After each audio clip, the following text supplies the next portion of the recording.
Maswali ni mengi, majibu yanashindwa kuonekana, wakati mnyama akiwa katika hali mbovu ya aina yake. Nadiriki kusema ulimwenguni kwa sasa ukitaja moja ya timu ambayo inafanya vibaya au timu zinazofanya vibaya, uwezo ukashindwa kuitaja Simba Sports Club.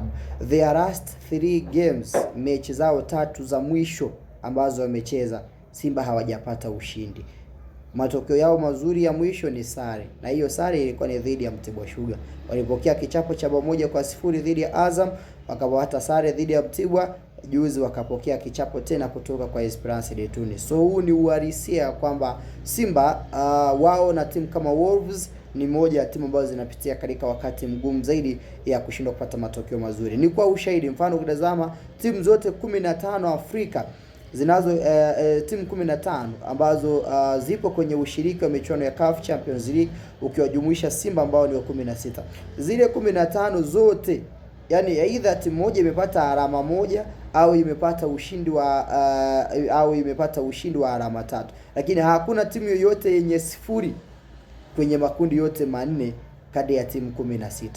Imagine Simba ndio timu pekee yenye sifuri. Yaani imewashangaza watu wengi mpaka mashabiki wa Simba wenyewe hawaelewi imekuwaje. Na hii ni rekodi kuwahi kutokea. Yaani tangu 1936 Simba imeanzishwa, haikuwahi kucheza michezo mitatu katika hatua ya makundi. Either ni CAF Confederation au ni CAF Champions League, alafu ikawa haijapata alama hata moja. Haikuwahi kutokea, lakini mwaka huu imejitokeza. Sasa watu wengi wanaamini ya kwamba maboresho makubwa yanastahili kufanyika. Licha ya haya ambayo yamefanyika, lakini bado kuna wachezaji wengine wazuri ambao Simba inapaswa kuwajumuisha na kuongeza kwenye kikosi chao ili kuhakikisha kwamba pia timu inakuwa katika mentality na uwezo wa hali ya juu. Kikosi cha Simba ukitazama kwa sasa, wachezaji wao nyota 5 wameingizwa kama wachezaji wapya, lakini wapo wachezaji wengine ambao Simba imekamilisha usajili wao haijawatambulisha, ni 2, na bado Simba ipo katika harakati za mwisho za kukamilisha usajili wa mchezaji mwingine mmoja ambao wanahitaji kumjumuisha na kumwongeza kwenye kikosi chao ili kuhakikisha pia timu inakuwa katika mentality na ufanisi wa hali ya juu. Hapa namzungumzia Genino Tairi Parase. Bwana, nitaomba nikutajie na nikuwekee list ya wachezaji wote ambao Simba inahitaji kuwatambulisha mara moja na wale ambao Simba ipo kwenye sehemu ya kuwasajili. 2 tu ndio inahitaji kuwaongeza, lakini 2 tayari imewasajili. Kilichobakia na utambulisho. Waliosajiliwa ni mwamba anaitwa Alain Aniset Oura, huyu ni winga amesajiliwa tayari, lakini wa pili ni Ino Josephine Roemba, na hao ni nyota 2 ambao wanasubiri utambulisho.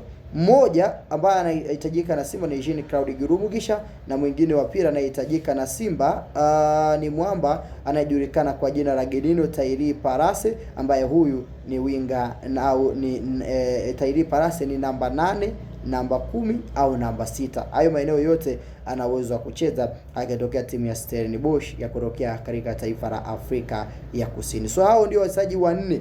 2 tayari wamesajiliwa, tunasubiri utambulisho wao, na anytime from now Simba inawatambulisha. Lakini hao wengine Tairi Genino Parase pamoja na Jean Claude Girumugisha, Simba inazidi kuwatazama kwa kina ili kuweza kuongeza kwenye kikosi chao. Bado Simba ina nafasi ya kuongeza wachezaji wasiopungua 3 wa kigeni baada ya kuwa na wachezaji 9 kwa sasa ambao ni wachezaji wa kigeni katika nafasi hiyo, baada ya kuachana na wachezaji takriban 7 katika upande wako. Kuja kwa wachezaji hawa unaiona wapi Simba Sports Club? Maoni yako ni muhimu, lakini pia usahau kusubscribe kwanza kunufaika na kuona taarifa zote zaidi.